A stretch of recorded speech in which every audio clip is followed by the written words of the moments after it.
This is the FM Gold channel of All India Radio. In the program Countrywide tonight, we bring you an interview with Dr. A.B. Pandey, CEO UIDAI. The interviewer is Vinay Kumar, journalist. Traditionally, residents of India have lacked a nationally acceptable unique identity, and they have been using proxy identities such as driving license, PAN cards, voter cards, ration cards and passport to prove their identity and address. The lack of easily verifiable identity has led to exclusion of genuine beneficiaries on one hand and inclusion of duplicates and fake entries in various beneficiary databases on the other. To meet such challenges and to improve inclusion, including financial inclusion, the government in 2009 launched the Aadhaar program with a vision to empower residents of India with a unique identity and a digital platform to authenticate anytime, anywhere. Dr. Pandey, let me the first instance ask you how good coverage has been of Aadhaar in the past 5 years. How important it is for a citizen to get his or her Aadhaar card? If you consider the coverage of Aadhaar, the first Aadhaar was issued in September 2010. Now during the last about 6.5 years, we have covered a long journey. And we have now today, as of yesterday, we have given Aadhaar to approximately 113 crore people. Coverage among the adults is more than 99%. Coverage among in the age group children 5 to 18 years of age, there also the coverage is very high. Now we are focusing on the coverage among 0 to 5, the newborn infant to up to the 5 years of age. We are trying to cover.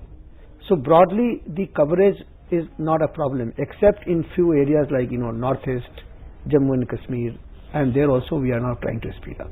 And people are using this Aadhaar identity, which is kind of a national identity, because Aadhaar is unique in two senses. One is it is unique because it is based on your biometrics. It is very, very difficult to get two Aadhaar numbers.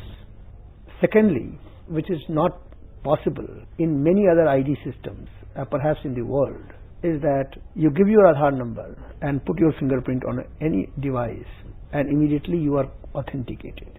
Because traditionally problems with the other ID system is one person could get many IDs, and then secondly somebody could just print up entirely a fake ID, and it used to be very, very difficult to find out whether that particular ID is genuine or fake. In case of Aadhaar, first of all, it is very difficult to get more than one Aadhaar to a person. And secondly, somebody goes with his Aadhaar card. He can be online, he can be authenticated instantaneously anywhere in the country. So let's say a person from West Bengal goes to Tamil Nadu and he gets his Aadhaar card made in West Bengal.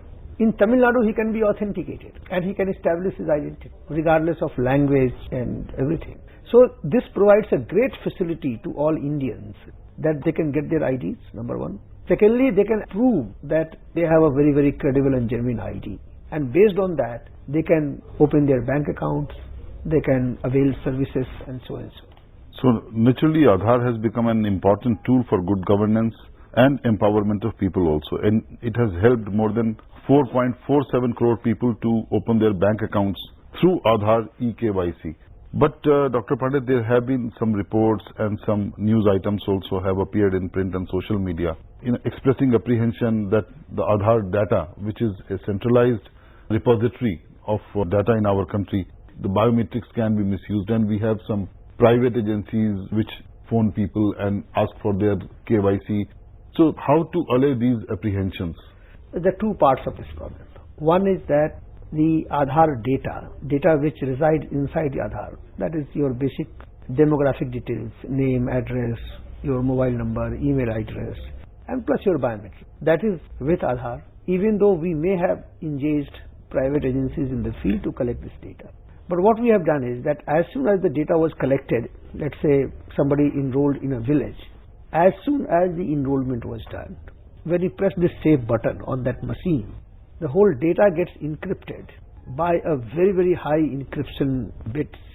So much so that it will require a fastest computer on the earth to almost the age of universe to decode this.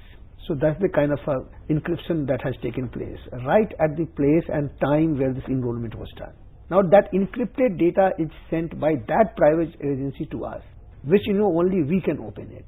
Then we process the data and we issue Aadhaar numbers. And then again the whole data is encrypted and kept back with us.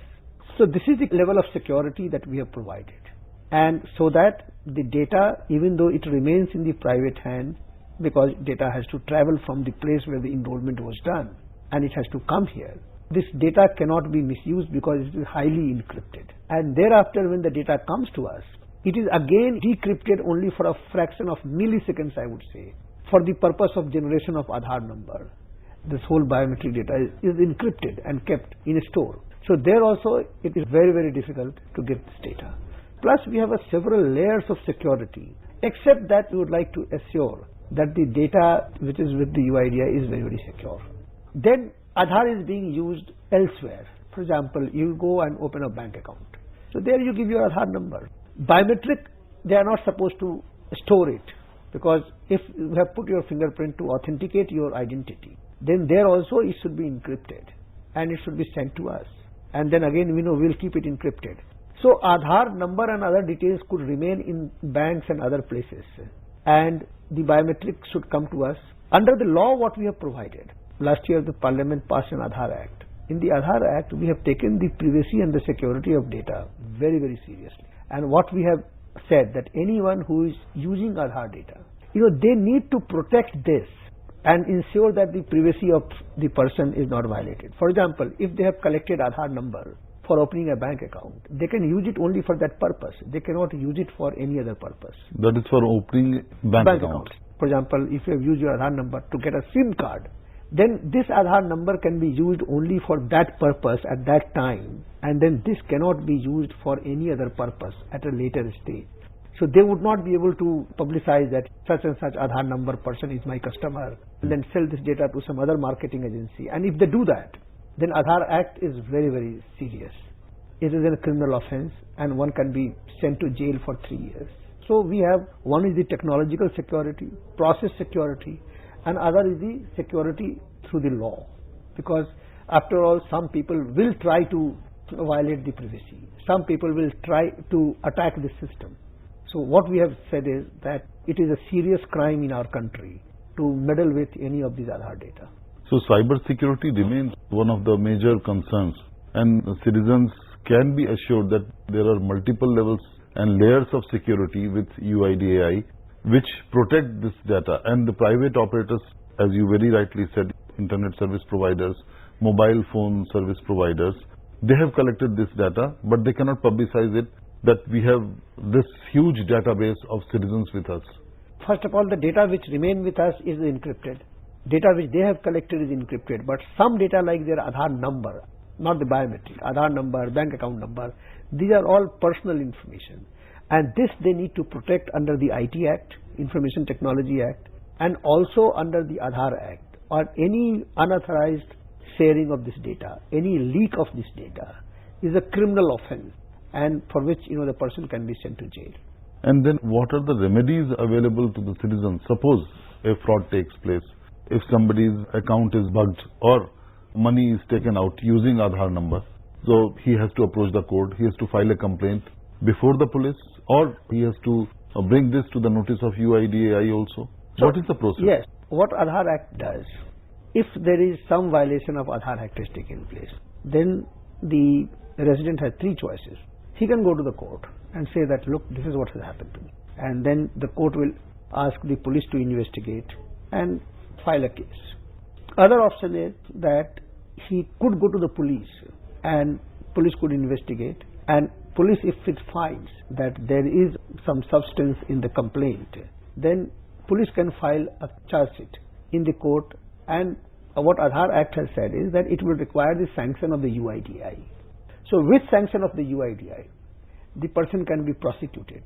But initial complaint, what we call is a first information, can be given either to the police or to the court directly under the CRPC. And then the process of law and investigation can get kicked in from that point onwards. And then the justice can be delivered. Union Finance Minister Mr. Arun Jaitley yesterday told Parliament that in the times to come, in near future, Aadhaar could be the only card which a citizen will have. Instead of having the multiple identity cards such as PAN and voter ID card, Aadhaar will be so enabled that Aadhaar will be mandatory for filing income tax returns from July this year. And this is done with an intention to widen the tax base. That is, the government, Union Finance Minister has said that. But how far will this go? Will Aadhaar only card which citizens will have in the years to come? I have seen the statement of the Honorable Finance Minister. What he has said is that Aadhaar is going to be basis for all other identities in the country. For example, and this is what perhaps was reported in the media.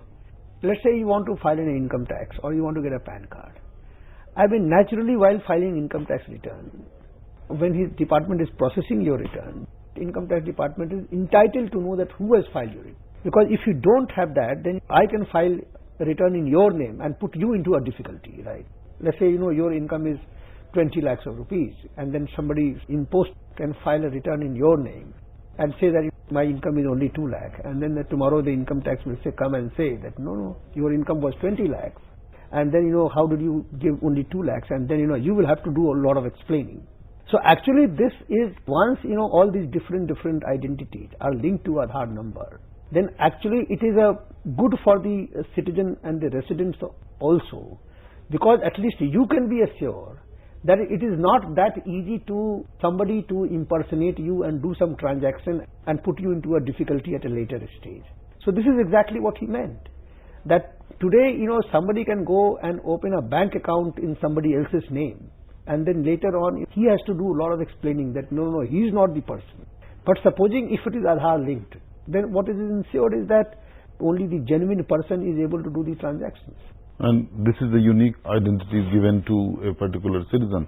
Another thing, Dr. Pandey, is you have assured citizens and people that Aadhaar cannot be tampered with. It is a foolproof security system which your authority is undertaking.